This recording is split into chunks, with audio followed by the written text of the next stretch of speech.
Hello and welcome again. This time we're on strategy 2. We're going to be talking about streamlining with systems. Now, systems is you could glaze over at this point and go, oh, not that old chestnut. But that old chestnut is responsible probably for one of the most profitable businesses in the world, probably second or third now. It's been knocked off the first place by people like Amazon and Facebook. But McDonald's, was one of the most successful, profitable businesses for many, many, many, many years. And you could get a sense that when you go into a McDonald's, whether you love or hate the food, you couldn't argue that the process that you experienced when you went into McDonald's was typically the same wherever you went in the country and even abroad largely. The menu may differ from cultures to cultures, but the experience you had as a customer was typically the same.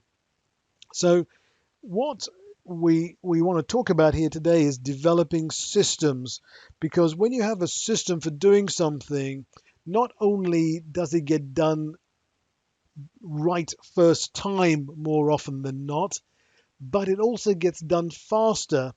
And so here is the methodology I use, and I use a little bit of technology to do that. So the first thing I use is a program called Loom. It's where you can record your screen and a voiceover where you can talk to your team and explain how to do a certain task in a prescribed logical order.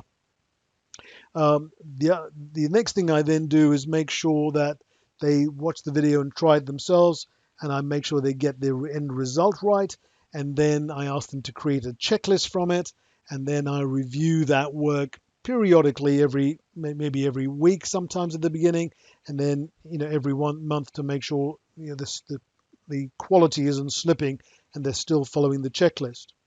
Another system I use is in dictating. And if you've ever received an email from me, or you may even be looking at the transcription of this, you may find some typos in it.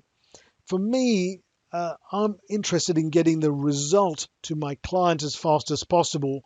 And if that means I've got to dictate my emails into my computer to get it out and to get all my clients responded fast, now I'm willing to take a couple of typos for that. And my clients will typically forgive me for those typos because they've got the result fast, they've got the answer they want fast, they've got the advice fast, and they don't hold a grudge against me for making a couple of typos because they know I dictate things to get it out fast. Now, sometimes you want to sort of check your dictation to make sure it makes sense, because sometimes the computer plays nasty tricks on you by putting strange words and errors into your typing, which are probably best not seeing the light of day. But what you don't want to do necessarily is slow yourself down.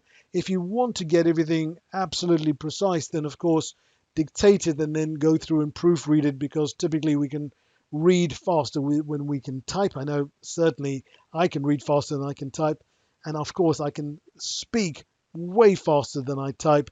And so getting my thoughts onto paper, not only does it help me get my thoughts onto paper really quickly, which means I capture more of my thoughts, because I get like 100 ideas a minute. I want to make sure that my client gets the benefit of all of them, like when I'm talking to you here, and sort of doing this sort of with a very light outline, and I want to make sure I get this information to you as quickly and as efficiently as possible. Hopefully that makes sense. And then what you want to then do is go and find another system, or another area you could use dictation. So for example, I use dictation on my WhatsApp. I use it in my dictating my posts for my social media. I do it for my outlining for my blogs and my content. I do it for my emails. I do it for letters, which I then converted to emails, to be fair. I use it all over the place. So you just find places where you could use systems and automation to make your life easier, quicker, faster. Next, we're going to be talking to number 3, which is we're looking at how to speed up with more manpower. We're going to look at the beautiful topic of delegation. All of these are so close to my heart because had I not discovered these methodologies, 30 years ago, I would not have been able to retire 25 years ago and then have the choice of whether I keep my business or sell my business. And I've decided to keep my business because I love it now, because I really enjoy running it. So join me for strategy number 3, delegate to speed up. All right, I'll see you then. Take care. Bye bye.